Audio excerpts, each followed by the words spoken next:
आपल्या आसपासच्या परिसरामध्ये गावामध्ये भरपूर शेळीपालन फार्म बंद पडलेले असतात. पण त्यांना जर कारणं विचारली की बुवा तुम्ही शेळ्या का विकल्या किंवा तुमचा फार्म का बंद पडला, काय कारण होतं जर विचारलं, तर ती कारणं तुम्ही ऐकून घ्या अगोदर. हे बघा पहिलं कारण तुम्हाला सांगतो.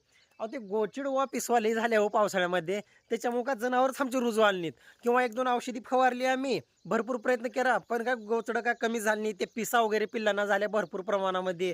पिल्लं काय रुजू झाली नाहीत. कानावरले केस बिस गेले, पिल्लांच्या अंगावरले केस गेले. कुठेतरी 500,000ला पिल्लू विकावं लागलं आम्हाला 1-2 महिन्यामध्ये. हे अशी गोष्ट होते. हे पहिलं कारण मुख्य कारण असते. कारण प्रत्येकाच्या फार्मवरती गोचिड वा पिसवा होतात. माझ्या पण फार्मवरती होतात. कितीही जरी टॉपचा फार्म असला हायटेक विटेक 100% पावसाळ्यामध्ये गोचिड वा ह्या गोष्टी होणार आहेत. ती विषय पहिली गोष्ट. दुसरी गोष्ट तुम्हाला सांगतो.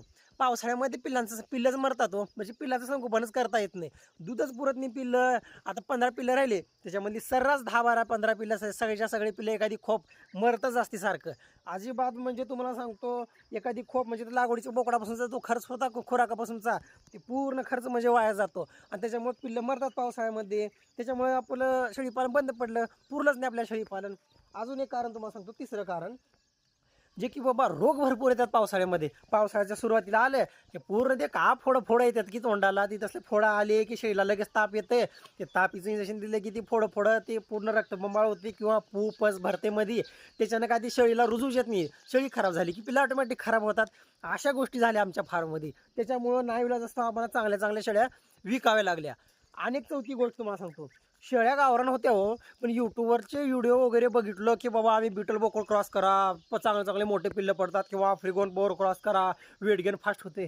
त्याच्यामुळे आम्ही लहान राशीच्या आपल्या गावरान शेळ्यांना टॉप क्वालिटीचा बीटल बोकड क्रॉस केला 50-50, 60-60 हजारचा लाखापर्यंतचा. आणि त्याच्यामुळे काय झालं ते 5 महिन्याच्या अगोदर 3-3.5 महिन्यामध्येच ती पिल्ले बाहेर फेकून दिली शेळीनं. कारण की वाढ फाईट झाली गर्भाशयामध्ये. ते अवघड झालं. शेळ्या गावडल्या पटापट बाहेर सहन न होण्यापणी ते टाकून दिल्या बाहेर पिल्ले. असं झालं हो. एवढं सगळं करून सुद्धा व्यवस्थापन लाखो रुपयाचा बोकड वगैरे वापरून. हे पण एक कारणच आहे बरं का शेळीपालन बंद पडण्यामागचं. अजून एक मुख्य कारण तुम्हाला सांगतो मी. सुका जो चारा स्टोअर केलेला असतो त्या अजिबात शेळ्या खातच नाहीत. एक तर सुक्या चाऱ्यामुळे वेट गेन फास्ट होतंय, चांगलं टणटण राहते जनावरं. पण आमची जनावरं का सुक्या चाऱ्याला तोंडच लावत नाही. आता बघा हे शेळी इकडं, हे बघा पिल्लं इकडं तुरीचं वगैरे कोटर खातात. तर असं होतच नाही आमच्या फार्ममध्ये. सारखं म्हणजे त्या 4G बुलेट नेपियर किंवा शेल्क आपली विवोन तुती किंवा आपली सुबाबूळ, शेवरी, मिथिवास एवढ्याच वैरणी आमच्या शेळ्या खाणार.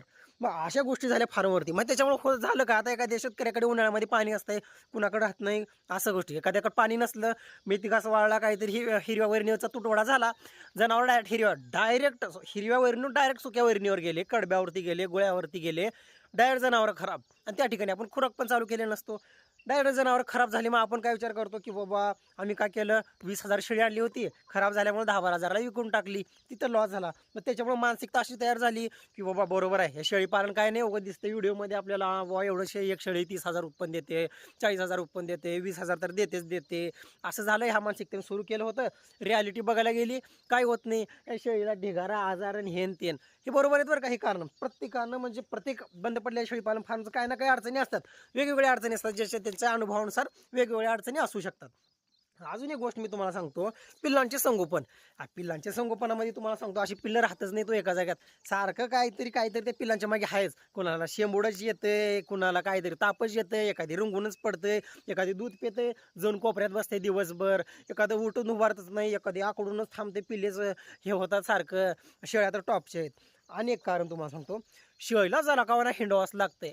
बंदी शेळी पालनामध्ये शेळी तयारच होत नाही. एक वेळ शेळी वेली, एक गाभण शेळी आणली, ती वेली, पुन्हा शेळी परत गाभ राहण्यासाठी खणखण तयारी. तर याची बात तिचं म्हणजे शरीराची झीजच भरून येत नाही.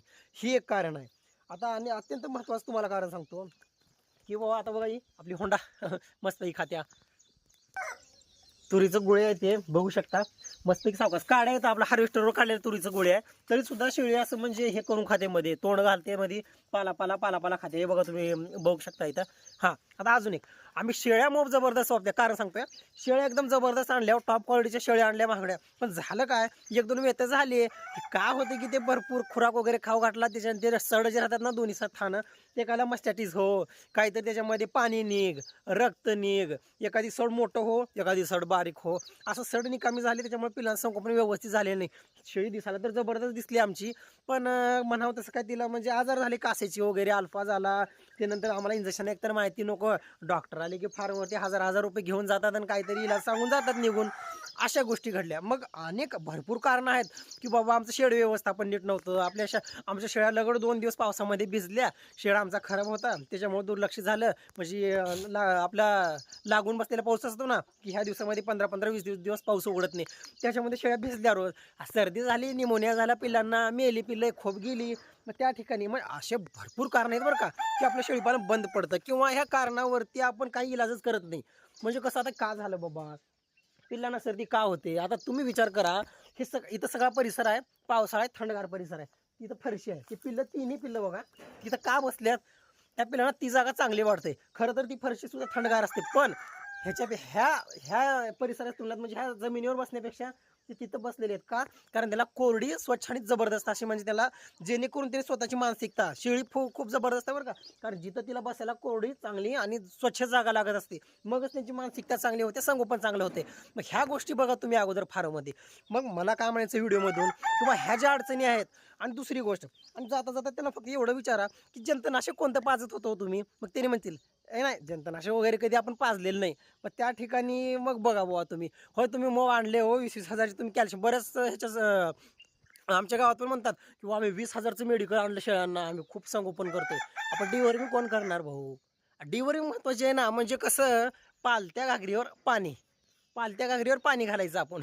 मग म्हणायचं की बाबा हां, शेळीपालन पुरतच नाही, ते आपल्यासारखा धंदा नाही, ते करणारेच करू जाणं, आपल्यासारखं होत नाही, ते हेच होत नाही, तेच होत नाही. अशा म्हणजे कसं आहे, गैरसमज, म्हणजे मानसिकता अशी पसरते की बाबा शेळीपालन हे आपल्याला होत नाही, सगळे करून बसला आम्ही, शेळीपालन, बेळीपालन, कुक्कुटपालन सगळं केला, कोंबड्या नीट अंडे देणार, तर 10 कोंबड्यामध्ये रोज 2च अंडे निघाले आमचे, कोंबडाच आमचा चावका निघाला. अशा भरपूर कारणं आहेत की बाबा शेळीपालन बंद पडण्यामागचे, किंवा बाबा आमची हिरवी वैरणच खात नाही शेळ्या, किंवा शेळ्या बंदिस्त पालनामध्ये खराब होतात. ह्या भरपूर अडचणी आहेत, सर्वांना माहिती आहेत. प्रत्येकाकडे वेगवेगळी कारणं आहेत बरं का, प्रत्येकाकडं.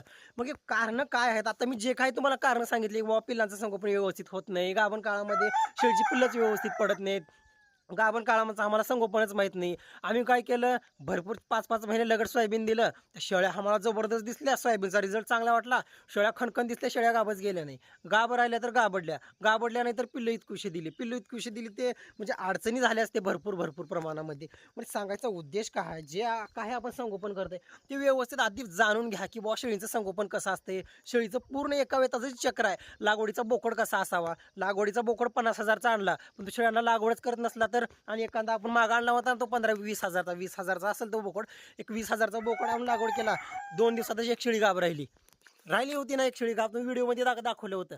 ती शेळीनं बोकडानं गाभ राहिली, पण एखादा जातीवंत बोकड आणला तो लागवडच करत नाही, मग त्याचा काय फायदा आहे का? मला सांगा. पण ह्या गोष्टीचा विचार करा की बाबा लागवडीचा बोकडा आपला का लागत नाही शेळ्यांना, त्याच्यावरती काय उपचार केला पाहिजे, पिल्लांना सर्दी का होते, पावसाळ्यामध्ये पिल्लांचं संगोपन कसं केलं पाहिजे, किंवा पावसाळ्याच्या सुरुवातीला जे रोगराई येतात त्याच्यावरती आपण कशी मात केली पाहिजे, किंवा पावसाळ्यामध्ये शेळींना दूध जास्त येवं त्याच्यासाठी आपण कोणतं कॅल्शियम वापरलं पाहिजे, खुराक कोणता वापरला पाहिजे. शेळ्यांना खुराक हा मकाचा चांगला मानत असतो, बोकडांना सोयाबीनचा खुराक मानत असतो. खुराक पण आपल्या देण्यावरती आहे की बाबा आपला खुराक परिपूर्ण असा आहार आपल्या गाभण शेळींना जातोय का.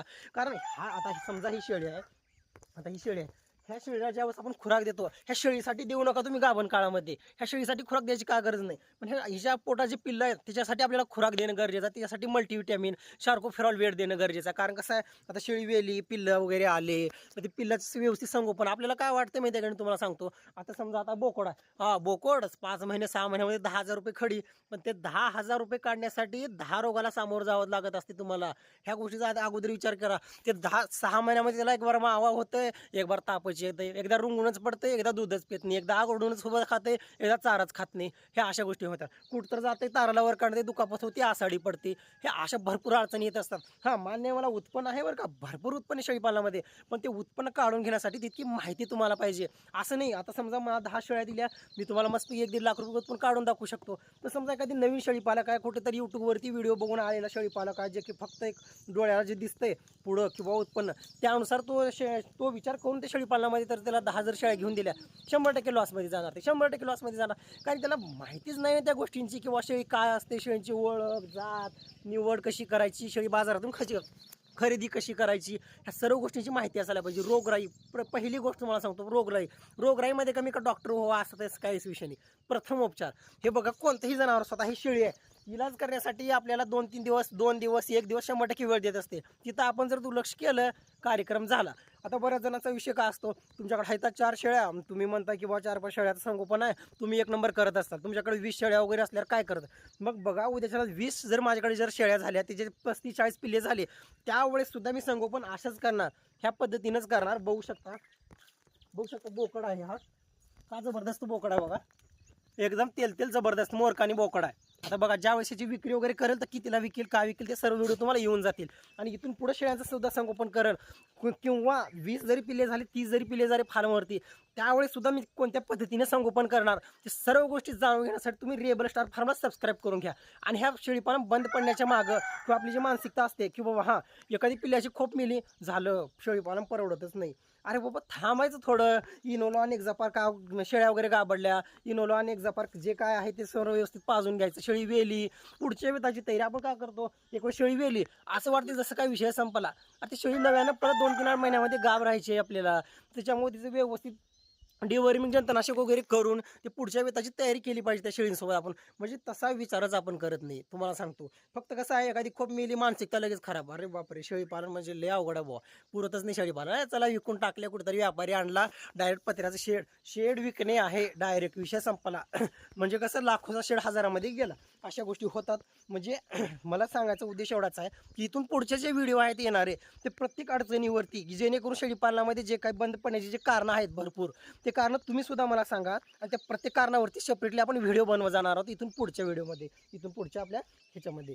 आणि इथून पुढचं जे काही संगोपन आहे, पिलांचं संगोपन, शेळ्या वाढल्या, ते सर्व गोष्टी जाणून घेण्यासाठी, किंवा आता जर तुम्ही जर मला सबस्क्राईब केलं, आता मी शून्य आहे. म्हणजे कसं आपलं तेवढंच एक 6-7 महिन्याला जे 40-50-60 हजार रुपयाचं उत्पन्न निघतंय तेवढ्यामध्ये आहेत. पण इथूनच तुम्ही जर माझ्यासोबत जर वाटचाल केली इथून पुढं 3-4 वर्षापर्यंत, मग तुम्हाला लक्षात येईल किंवा मुलगा कोणत्या पोझिशनला होता, कुठं गेला, काय झालं, किंवा कुठं चढ उतार आले, कुठं नुकसान झालं, कुठं फायदा झाला, कोणत्या ठिकाणी काय केलं, ह्या सर्व गोष्टी जाणून घेण्यासाठी रेबल स्टार फार्मला तुम्हाला सबस्क्राईब करावं लागेल. होतंय का तुम्ही एखादा व्हिडिओ बघता आणि खाली कमेंट करताय काय हे अडचण आहे, ऑलरेडी 2 व्हिडिओ बनवलेले असतात तरी पण अडचण, आणि तरीसुद्धा मी प्रत्येक कमेंटला रिप्लाय आहे माझा, प्रत्येक कमेंटला माझा रिप्लाय आहे म्हणजे आहेच. तुम्ही कोणताही व्हिडिओ काढा, खरंच जर जिथं चांगला प्रश्न आहे त्या ठिकाणी 100% रिप्लाय असतोच माझा.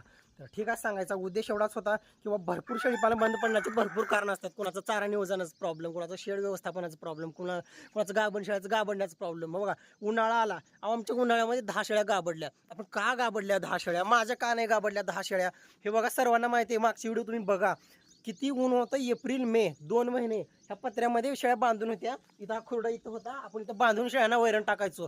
काय होतं, वरी कडबा, ग्रीन नेट, आणि दुपारच्या वेळेस 2 वेळेस पाणी मारायचं. मी पाणी सुद्धा मारायला मी व्हिडिओ टाकलेला आहे. एवढं टेम्परेचर मेंटेन करून त्या गाभण शेळ्याचं मी संगोपन केलेलं आहे. मग माझ्या शेळ्या अजिबात गाबडल्या नाहीत, तुमच्याच बरं शेळ्या गाबडल्या. म्हणजे कसं आहे, आपलं नियोजन कुठं चुकतंय, किंवा शेळीपालनामध्ये आपण नियोजन कसं केलं पाहिजे, किंवा शेळीपालनच कसं केलं पाहिजे, ह्या सर्व गोष्टी जाणून घेण्यासाठी तुम्ही रेबल स्टार फार्मला सबस्क्राईब करून घ्या. तर ठीक आहे, भेटू पुढच्या व्हिडिओमध्ये.